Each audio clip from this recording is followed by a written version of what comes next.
Bonjour à tous, je suis Lisa Chaubing, ingénieure patrimoniale chez Patrimoine Consultant.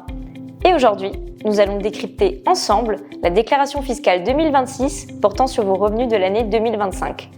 Que vous soyez salarié, propriétaire bailleur, investisseur ou retraité, cette vidéo vous donnera les clés essentielles pour déclarer juste et même optimiser votre situation. Commençons par l'essentiel. Ne pas rater les délais. La campagne est ouverte depuis début avril 2026 et la date limite de la déclaration en ligne est entre le 22 mai et le 5 juin 2026 selon votre département. Vous pouvez vérifier votre zone géographique sur le site impôts.gouv. La nouveauté 2026, la revalorisation du barème. Cette année, le barème de l'impôt sur le revenu a été revalorisé de 0,9% pour tenir compte de l'inflation. Concrètement, cela signifie que vous serez moins imposé à revenu équivalent. C'est une bonne nouvelle pour votre pouvoir d'achat.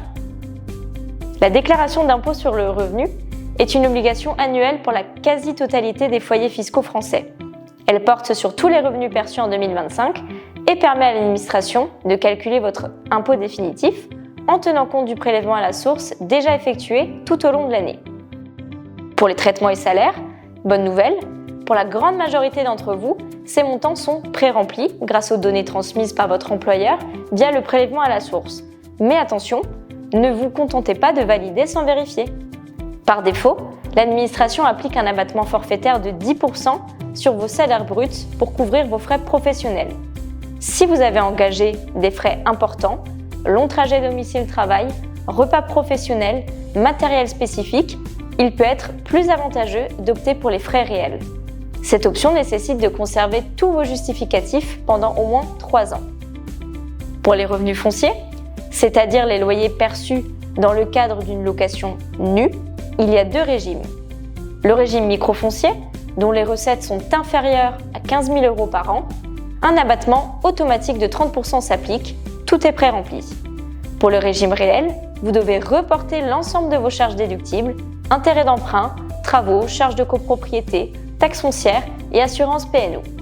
Le déficit foncier, lorsque vos charges excèdent vos loyers, peut être imputé sur votre revenu global dans la limite de 10 700 € par an. C'est un levier d'optimisation puissant à ne pas négliger. Pour ce qui est des revenus de capitaux mobiliers, dividendes, intérêts de placement, concours obligataires, ces revenus sont en principe soumis au prélèvement forfaitaire unique, le PFU, communément appelé flat tax, au taux global de 31,4%. Les montants sont pré-remplis dans votre déclaration. Si vous êtes dans une tranche d'imposition faible, 0 ou 11%, le barème progressif peut s'avérer plus avantageux que la flat tax. N'hésitez pas à simuler les 2 options ou à consulter un conseiller. Enfin, l'abattement forfaitaire de 10% sur les pensions de retraite est maintenu pour 2026. Il s'applique automatiquement dans le calcul de votre impôt.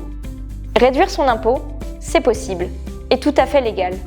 Avant d'aller plus loin, distinguons 2 notions importantes. La réduction d'impôt vient diminuer le montant de l'impôt calculé selon le barème progressif.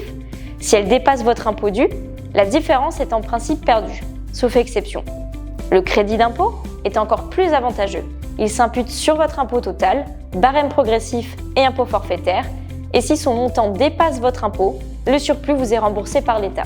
Depuis le 14 octobre 2025, les dons aux organismes d'aide aux personnes en difficulté ou aux victimes de violences ouvrent droit à une réduction d'impôt majorée de 75%, dans la limite de 2 000 € de dons par an, contre 1 000 € auparavant. Exemple concret, si vous donnez 1 000 €, votre impôt est réduit de 750 €. C'est un dispositif particulièrement puissant pour les donateurs réguliers.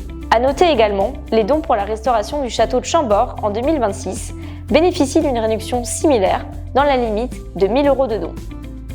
Garde d'enfants, aide ménagère, jardinage, assistance aux personnes âgées, les sommes versées à un prestataire à domicile ouvrent droit à un crédit d'impôt de 50% des dépenses engagées. Ce crédit est remboursable, même si vous ne payez pas d'impôt, vous pouvez percevoir un remboursement de l'État. Certains dispositifs d'investissement immobilier, Pinel, de Normandie, Locavantage, permettent de bénéficier de réductions d'impôt significatives. Les modalités varient selon le dispositif et la date d'engagement. Un point à vérifier avec votre conseiller.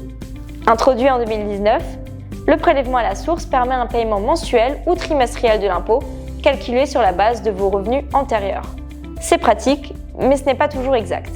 La déclaration annuelle sert précisément à régulariser la situation. L'administration compare ce que vous avez payé et ce que vous devez réellement. Si vous avez trop payé, vous êtes remboursé en juillet ou en août. Si vous n'avez pas assez payé, un solde vous sera réclamé en septembre 2026.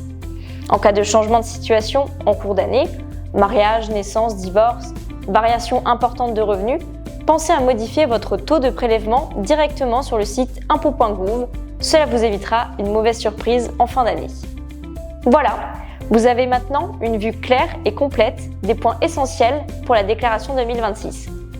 Pour récapituler rapidement, vérifiez vos dates selon votre département, contrôlez les montants pré-remplis, ne les validez pas les yeux fermés, explorez les avantages fiscaux auxquels vous avez droit et enfin, ajustez votre taux de prélèvement si votre situation a évolué.